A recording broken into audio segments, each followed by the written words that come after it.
Boa tarde a todos, buenas tardes, good afternoon. It is my great pleasure to introduce the next speakers of today. We have with us Dr. Alberto Dusi, which is a recognized engineer in the world community, working in the fields of restoration, rehabilitation, and especially on the seismic improvement of existing constructions. Dr. Alberto Dusi is CEO of a company called Numeria. Alberto, thank you for your collaboration of SIMPAR. We are ready to listen to you, please. Thank you, Umberto, for the very kind introduction. Good afternoon or good morning, ladies and gentlemen. I would have really liked to be in Fortaleza, as you can see from my first slide, but unfortunately I am in my house not far from Milano. I hope to be able to attend physically the next edition of the conference, but I think that this is a hope that we all share. What I'm going to share with you today is a methodological approach that we have been used since some years for the assessment and retrofit of existing structure, like reinforced concrete building or reinforced concrete bridges. Why I have decided to talk about this? Well, first of all, because I'm working on this since at least 25, 30 years. But as it is reported, written in the ISO 13822, the continued use of existing structure is nowadays of great importance because the built environment represents a huge economic and political asset that is growing every year. Therefore, the assessment of existing structure is now a major engineering task, at least in all the European countries, I would say.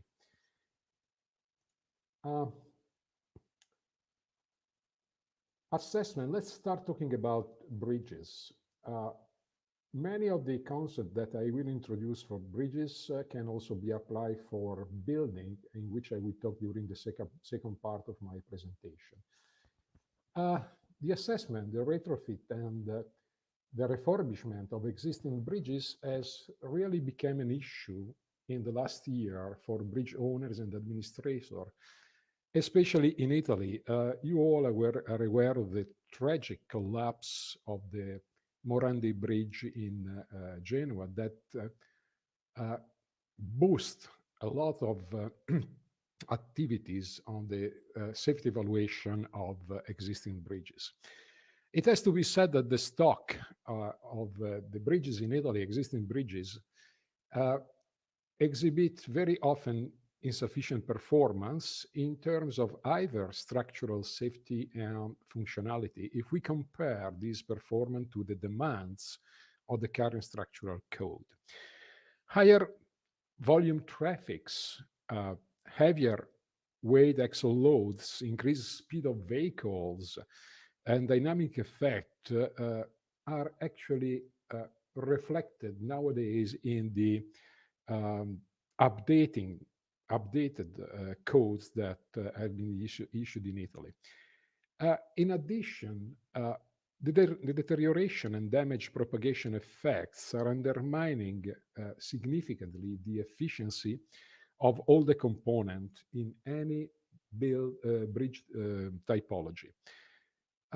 These processes are emphasized, at least in Italy, by material decay, especially, in the mountain region of Italy where we have snow, by material property decay, which are related to the environment, and in a context of poor or sometimes even lacking maintenance procedure.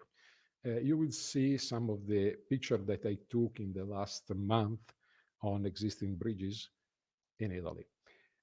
This situation is made even more complicated in Italy, where in addition to the type of vulnerability that I mentioned before.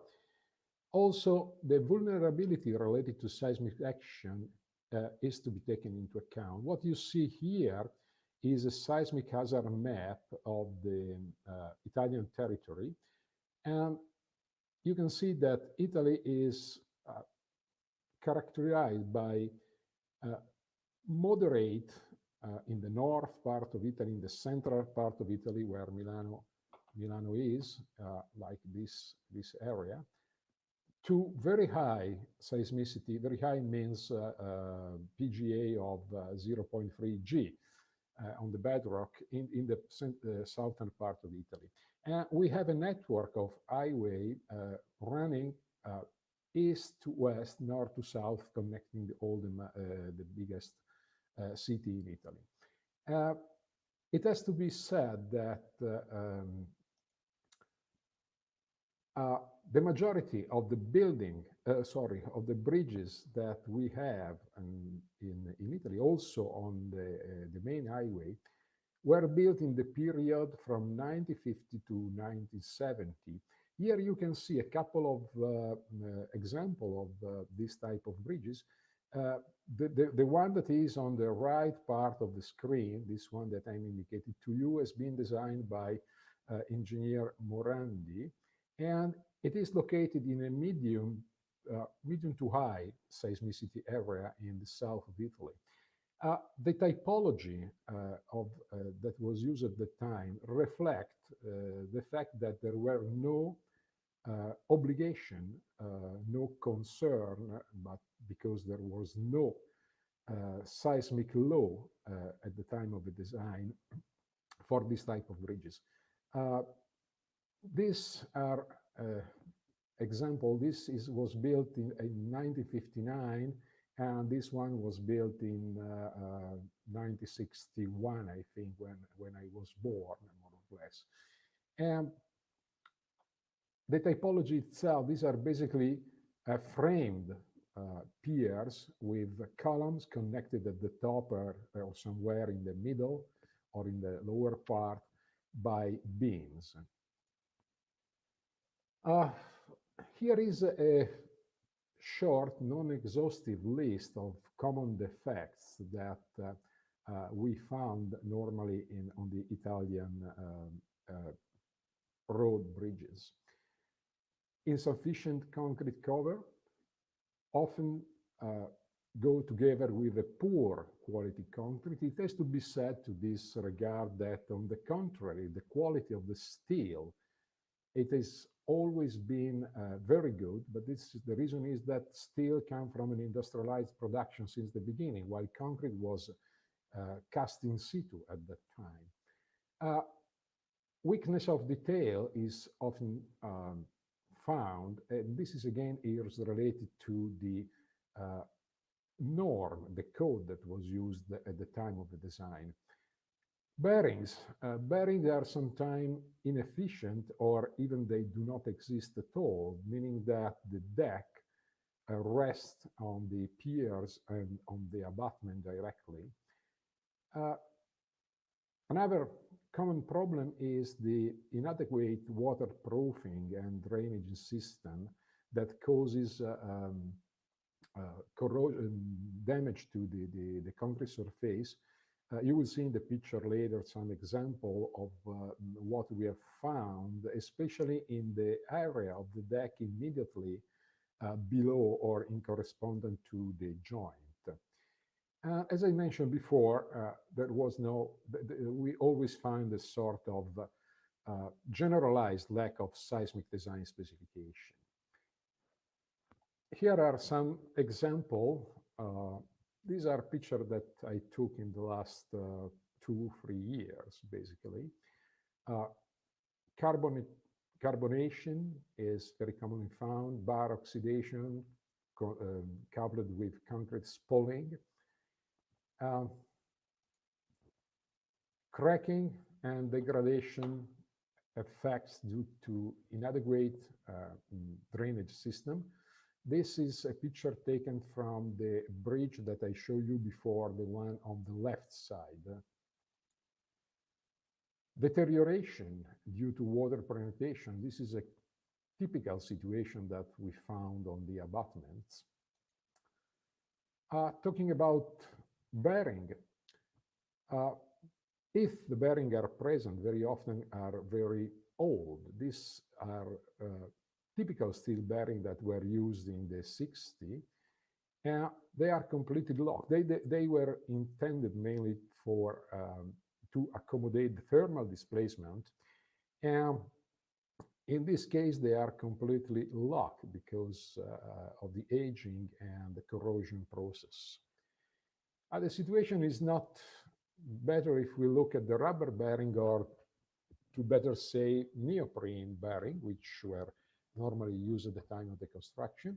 Here you see some example of failure of the rubber, delamination of the inner steel plates, and the supporting part, concrete part, supporting the bearing is often found in this condition.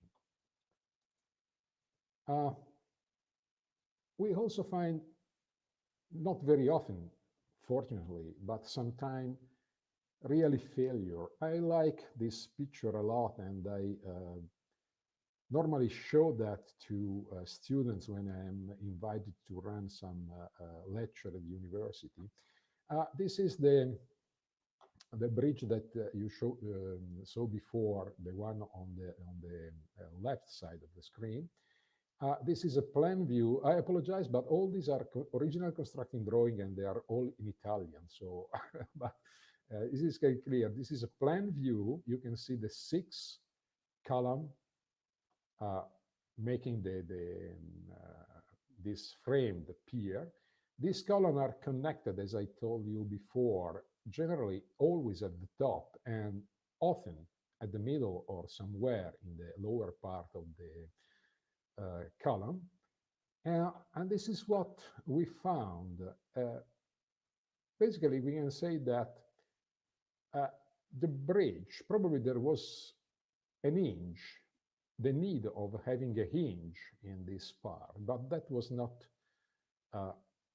designed. So the bridge itself made its own hinge to find the equilibrium. A few images on pre-stressed deck.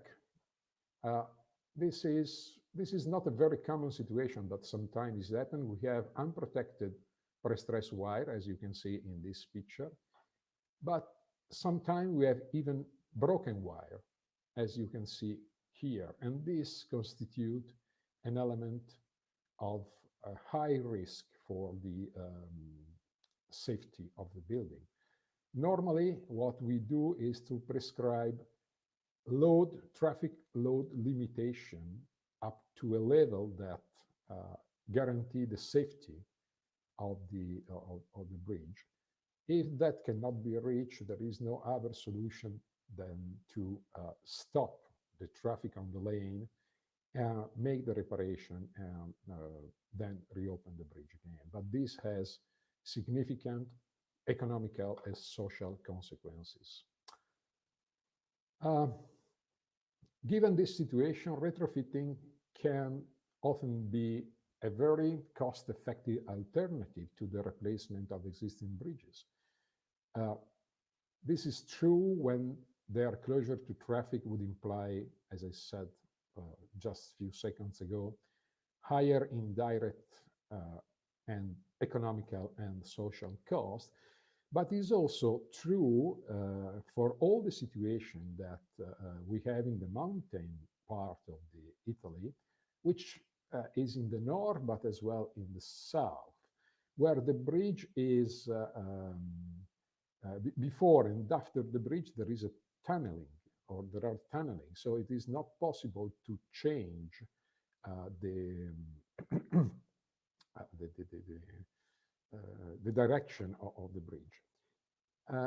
It is therefore important to establish principle for the assessment and retrofit of existing structure. because repair and retrofit are based on an approach which has to be substantially different from the design of a new structure, and very often require a knowledge that goes beyond the scope of the design code. This is a very challenging task, and activity started in Italy since 2003, immediately after the San Giuliano di Puglia earthquake, driven mainly by the Italian civil protection. And basically, I can say that this framework, this methodological framework was concluded just few months ago with the issue of, of a guideline from the Ministry of Transportation that states what has been in the last decade the good practice of engineer working on the bridges. It is important to, we found from the beginning when we start working on, I mean all the community of Italian engineer working on existing bridges, we found that it was absolutely needed to have an adequate and reliable assessment procedure, which is needed to define a ranking procedure. Ranking is necessary because economical resources, at least in Italy, maybe not in Japan, but in Italy, they are limited. So it is important to give priority to bridges that are in the worst condition. And it's also important having a reliable assessment procedure that can drive the design strategy. Another point that on which all the community of the Italian designer agreed is that there is the need of designing the repair plus retrofit plus refurbishment in a very comprehensive way. These three steps cannot be considered separately for technical and economical reasons. Before starting a detailed assessment of a vulnerability, generally, a recognition has to be carried out at network level. In Italy, but I'm sure that also in many other countries, we have bridge management system, of which you can see here a picture, that contain a bridge inventory summarizing information on geographical position, geometry, material, collecting original drawings and original calculation if found, but contain also data relevant to the maintenance, the condition of the bridges, inspection. Inspection are generally carried out for highway bridges in Italy every 6 months. This bridge management system is a good starting point for starting prioritizing the intervention to be done. That has been done in Italy since I would say 15 years. Now, this is what now we have as a law.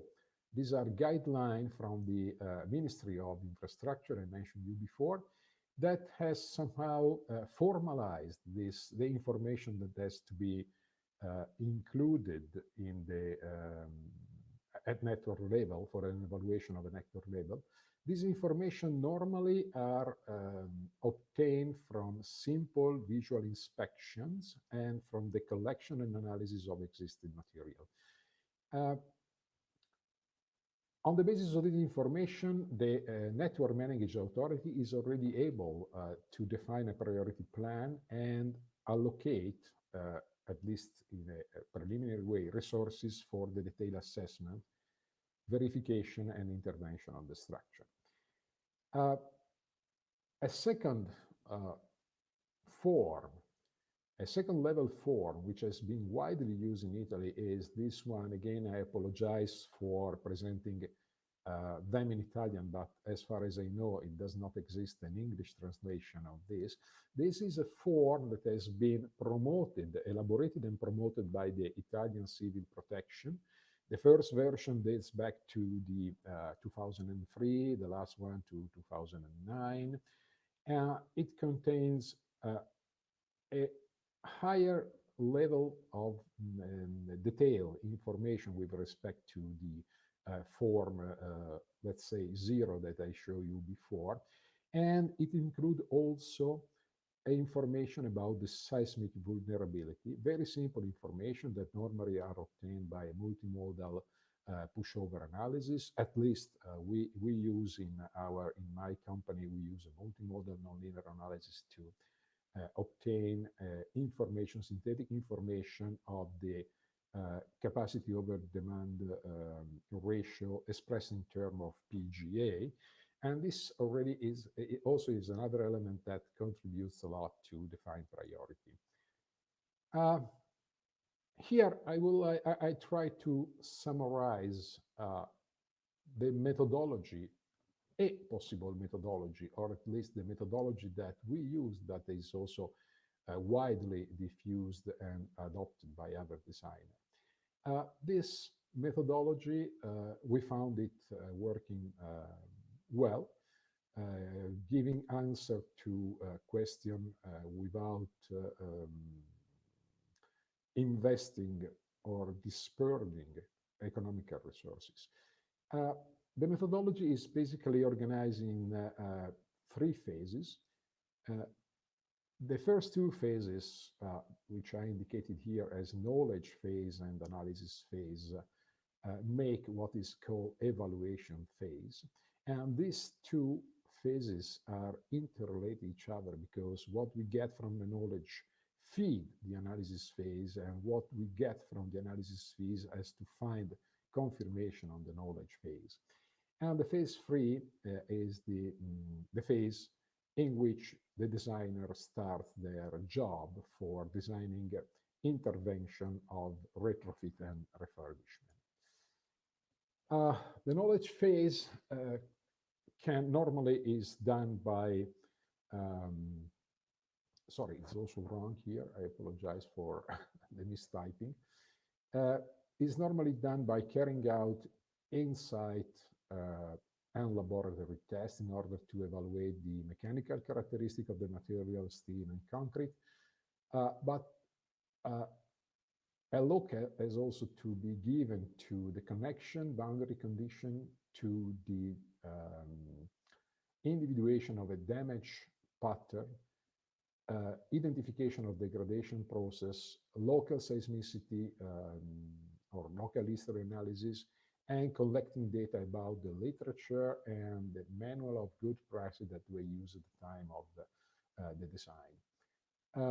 Inspection technique can go, as I said, from very traditional in situ laboratory test up to dynamic identification and structural monitoring technique that are becoming more and more common.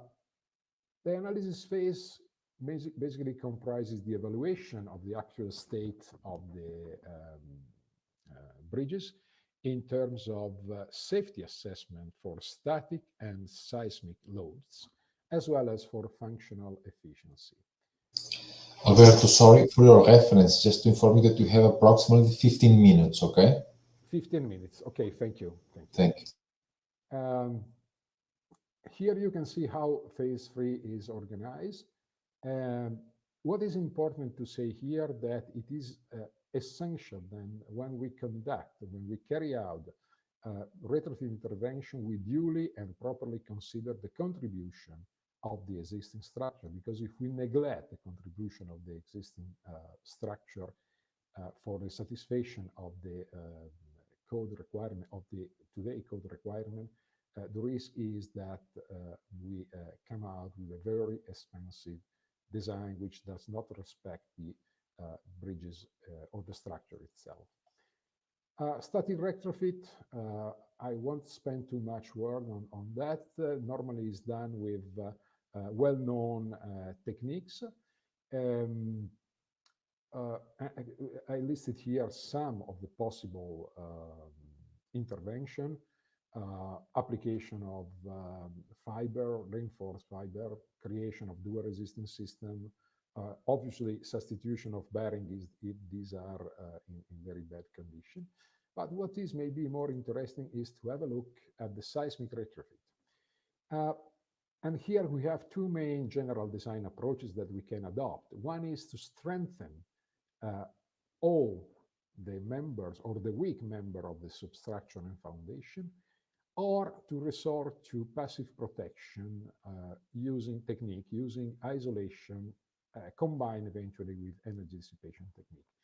And I will concentrate the rest of my presentation on this part, passive protection, because we have found by experience that is really a very good solution for retrofitting the building, the bridges.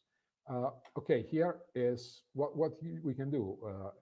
If we look in terms of a very simple response spectrum, typical response spectrum, we can either stiffen the structure, but we go towards higher acceleration, or we can alter the response. That means changing the dynamic response of the structure.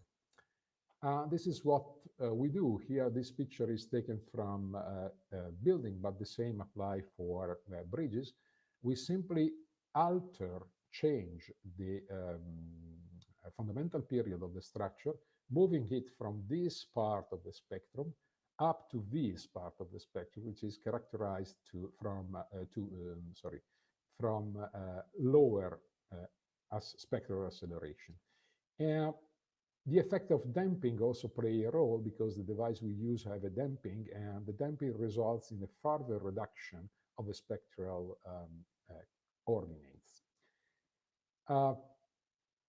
This is what we aim to obtain with base isolation.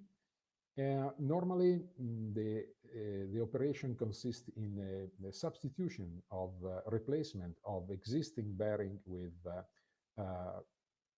anti-seismic devices. And here I go very quickly through some example. This is an ice bridge we worked on. We completed the design last year. Is going north to south in the high seismicity part of Italy. We are south of Rome in this case. You see it is characterized by very slender piers, and again was designed without any consideration to seismic load, simply because it was not foreseen and compulsory at the time. It was not even know how to deal with that. These are the existing neoprene pads. And what we have proposed as a strategy, after having carried out the preliminary analysis that I showed you before in the methodology, we have proposed to replace these existing neoprene pads with high damping rubber bearing, seismic isolator made in rubber. The operation was quite simple, because lifting a deck is an operation that is normally carried out by the owner of the bridges, so no particular not issue at all for carrying out this operation. Of course, the height of the anti-seismic device installed is higher than the existing neoprene. That means that we have to adapt to the access to the bridge coming from before the abutments. And okay, this is a picture showing myself going under the Bay Bridge. I was not very happy, but okay, I managed surviving to that experience. Here are some drawings that show how we intervene, but the most interesting part is probably that whenever we use this technique, these are simply supported span. We connect the span together. We demolish this part here. There is a joint. Again, sorry, you cannot see probably very well from the drawing, but the bridge are long and it's not easy to isolate the relevant part of the drawing. So we normally demolish these two slabs and make a unique slab connecting the two decks. This is extremely useful in terms of obtaining a proper dynamic behavior of the base isolated building, and furthermore solve the problem of the joints. We reduced the joint. In this case, we had only 4 joints, 2 on the abutment and 2 on the intermediate position along the bridge. Another example is here, very quickly. Here I cannot show the picture because the bridge is very long. It's 950 meters. The peculiarity of this bridge is that the two lines run parallel each other, as you can see here, and they are resting on the same pier cap. Two piers, a pier cap, and two lanes. Here, beside connecting in the longitudinal direction the part of the deck in order to obtain what we call a kinematic chain, we had also to connect transversally the deck because this distance was too small, and the risk of having punching between these two deck moving in oppositional space was present. But this technique works also for small bridges, not only for big bridges. This is an example, again, neoprene threads. This is a small bridge. Northeast part of Italy is only 2 span, a very, very small bridge. And what we did here is the same thing. We changed the neoprene pad with high-density rubber bearing. And this is just to give you an idea of what we can obtain by using this technique is a strong reduction of the shear from the as-built condition and the retrofit with base isolation in the shear in the 2 direction, as well as the bending in the 2 direction. It is quite clear that with this type of reduction, the reinforcement on the pier, if needed, are not so dramatic as they could have been if we would have gone for a conventional retrofit. And normally, we always found that no intervention on the foundation are needed, thanks again to the reduction of the seismic action. Okay, this is very quickly, this is not in Italy, this is in Kazakhstan, but still is an Italian design because that's my design. So retrofit of this curved bridge. Here we had to use a combination of pendulum, seismic isolator, friction pendulum, together with fluid viscous damper because there was the need of reducing the extremely high displacement. The seismicity here, the PGA here was 0.48 G. At least this was what was given to us from the government. A picture showing the real installation. The bridge has been all refurbished. Going to building, this is a tragically probably known picture showing the collapse of the part of the hospital in L'Aquila in 2009. This is the main hospital. And again, here we have to adopt a methodology that starts from collection of data, simplified analysis, detailed analysis, and to prioritize the intervention. We use normally the story drift as a parameter.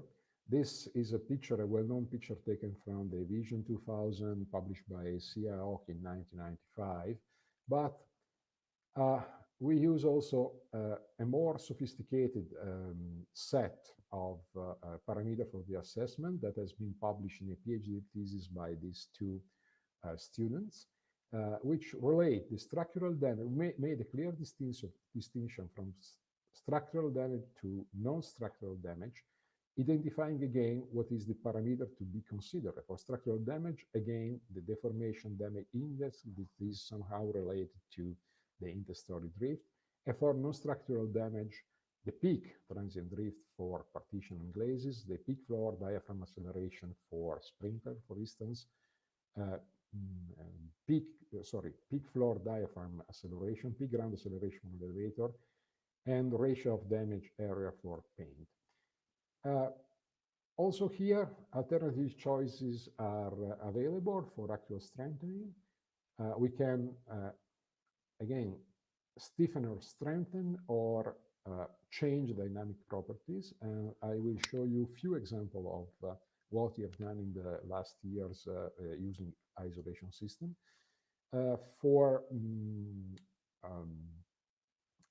the use of isolation system in existing reinforced concrete structure, it is important to say that the isolation system protects the existing structure, not only the structure, but also the content. And some specific procedure have been developed by us for device introduction.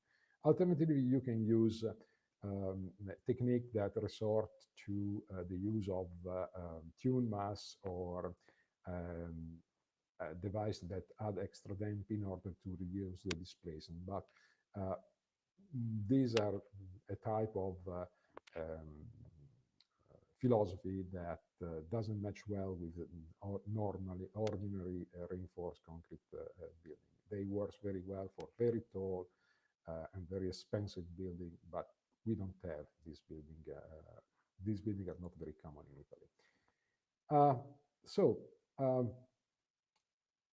If we use base isolation, this is what we typically found in building. Again, no structural detail at all, no possibility of controlling damage mechanism, basically no chance to withstand inelastic deformation. That's why every time we have an earthquake in Italy, buildings that were designed and built from the 50 to the 80 show significant damages. And thanks to the adoption of the isolation, a structure that has a capacity to resist horizontal forces even much lower than the capacity requested to a fixed base structure can resist strong earthquake remaining in the elastic domain. I go straight to one example, basically. How many minutes do I have, Umberto? Okay, let's go on. These are two twin buildings, building A1 and building B2. They are exactly in the same building, built in the same period, designed by the same designer and built by the same contractor that are located here in L'Aquila.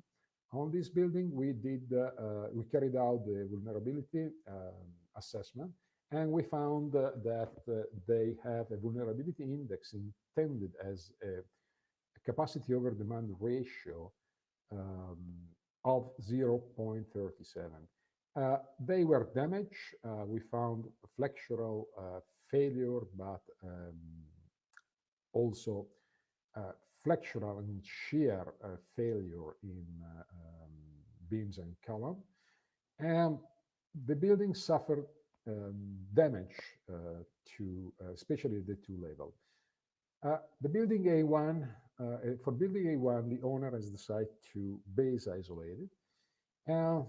I managed convincing them that we could have some advantage for that. Strengthening of the foundation was not necessary and was demonstrated not to be necessary. No strengthening, or to better say, very, very limited strengthening of beam and columns on the building elevation. And no need to worry of the detail arrangement, which are an issue when you are working on existing building. This is a schematic representation of the isolation system. The isolation system was introduced at the top of the column of the first floor.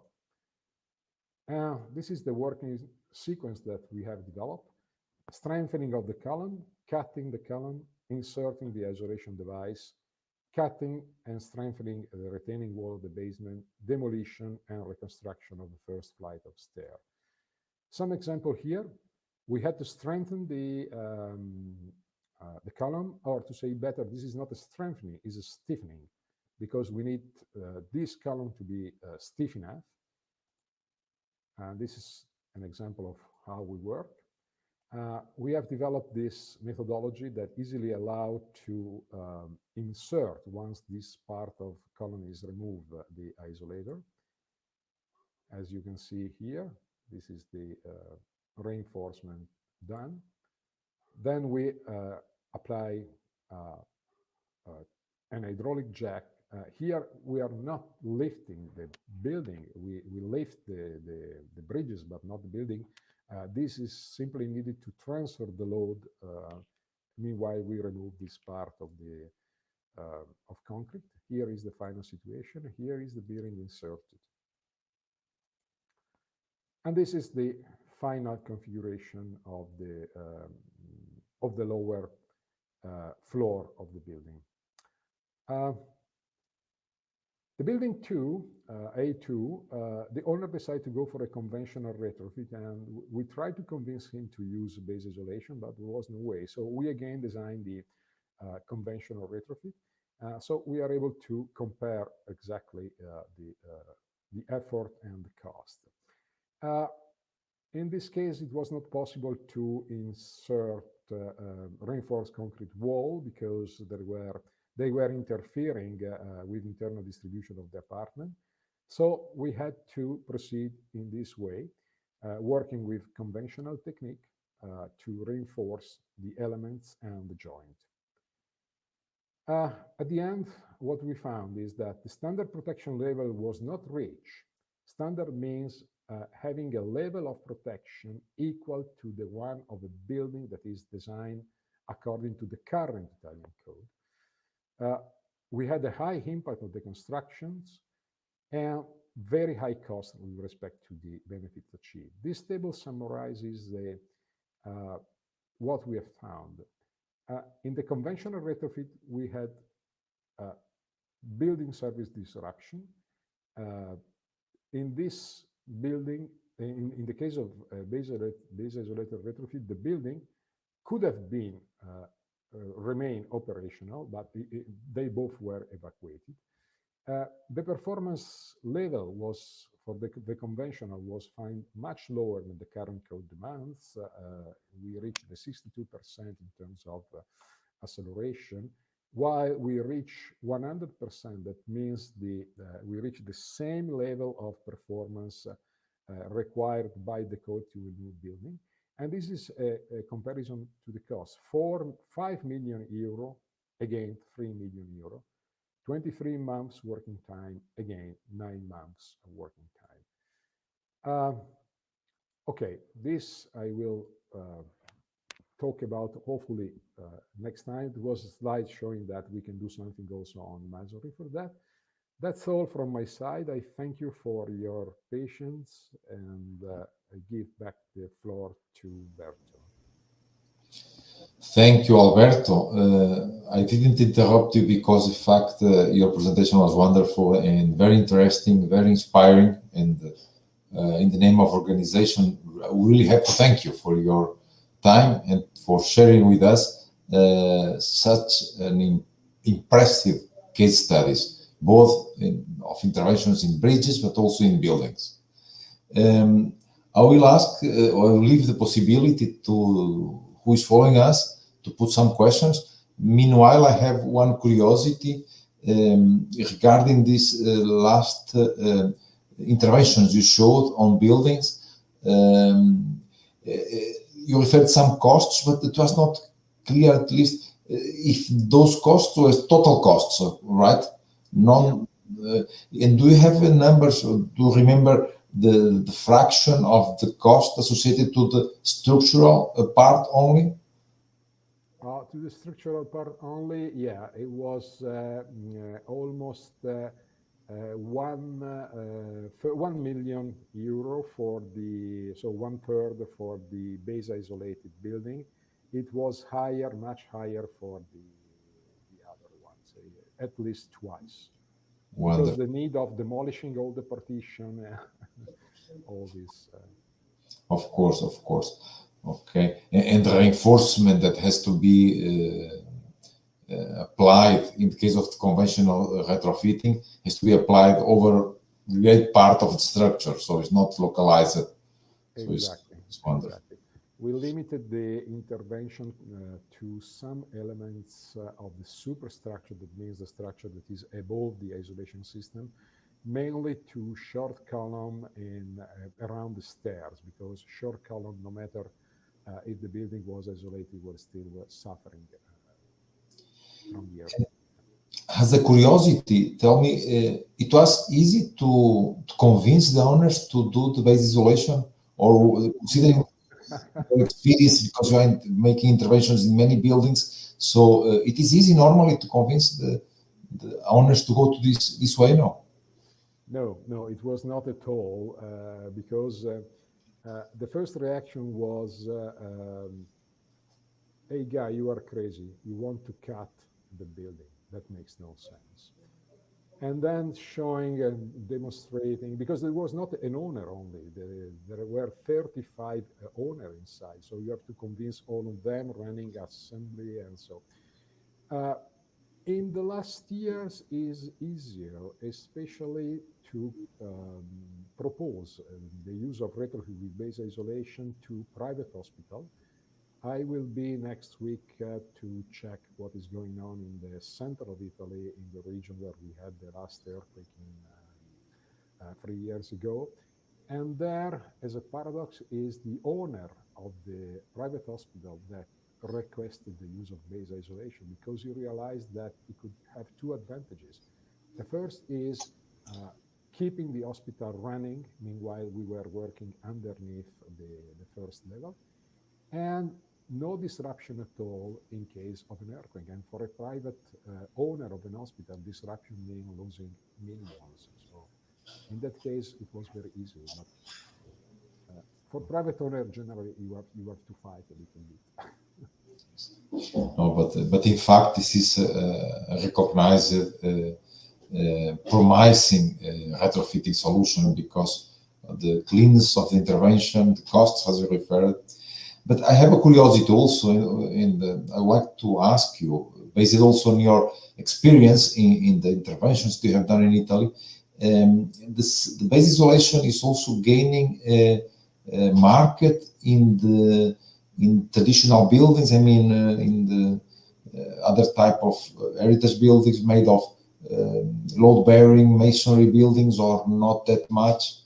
What is your vision?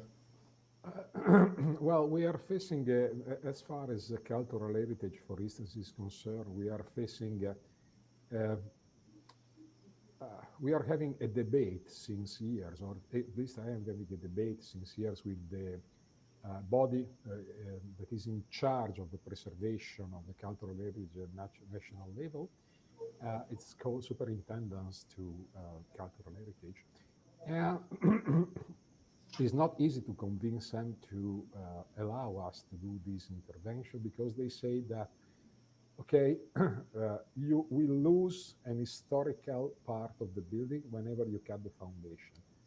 That is true, but my answer is, okay, but in this case, you have to admit that you risk to lose the church, the old church, if an earthquake arrives. So what shall we do?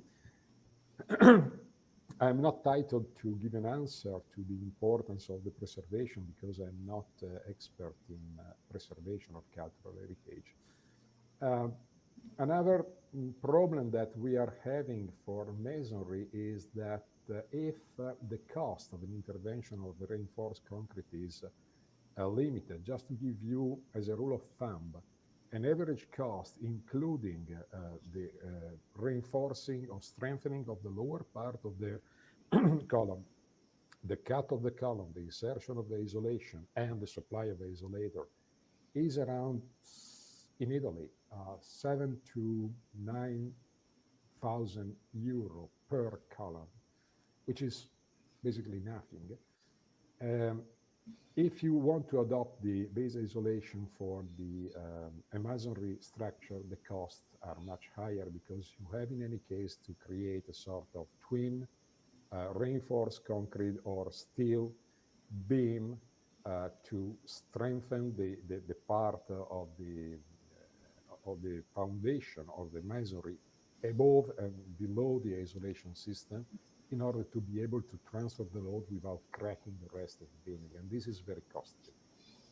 But in the example I skipped, that was a house of a lawyer in L'Aquila. It was his private house, and he wanted the house to be retrofitted with base isolation. Wonderful. We're looking forward to see this application in next SIMPAR. I look forward to having you in Italy so we can go together. Oh, this will be great. This will be great. We have to organize it. Alberto, moving now to the part of your presentation in which you presented also very interesting interventions in bridges.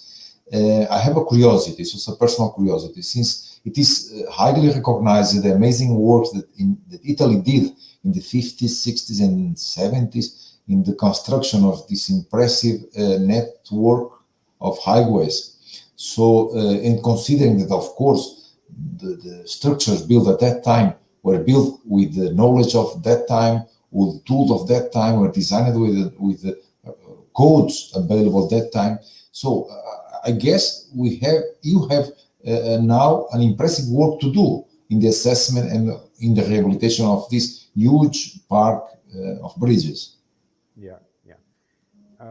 Not only me, but all the structural engineering community that have those of them who have skills in the assessment of vulnerability and the design of intervention.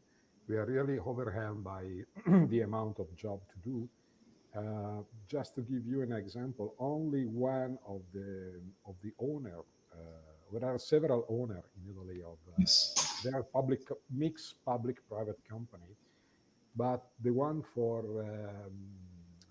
which I'm mainly working has 720 bridges to assess. Wow. And frankly speaking, the process could have been should have started before, because the Italian civil protection, our common friend Mauro Dolce, they start saying in 2003 that in 5 years from 2003, all the bridges should have been assessed in terms of seismic and static vulnerability. And the same was for the public building like school.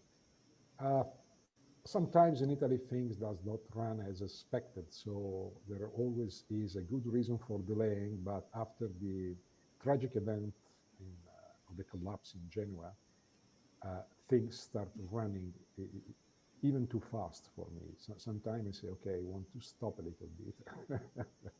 Wonderful. But in any case, it is good to know also that we have the knowledge available in the industry, also in the universities. So, and I'm sure that we have conditions to deal with this important task in the future. So, Alberto, thank you really for your interesting presentation. It was really, for me, motivating following your presentation, and I'm sure that the people that followed your lecture and the one that will see tomorrow and the days after, they will really enjoy it. So, in the name of the organizing committee of SIMPAR, thank you, Alberto, and we are looking forward to see you in person in one of the next events, okay?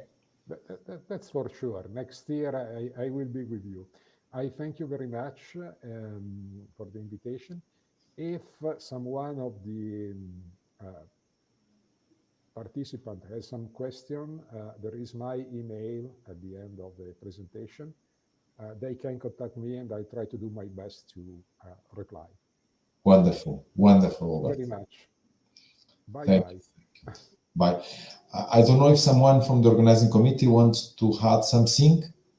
If not, in the name of organizing committee, I would like to say the thanks to everyone that followed this the sessions of today, and have a nice rest of the day. See you tomorrow. Até amanhã a todas as pessoas que nos seguem. Muito obrigado.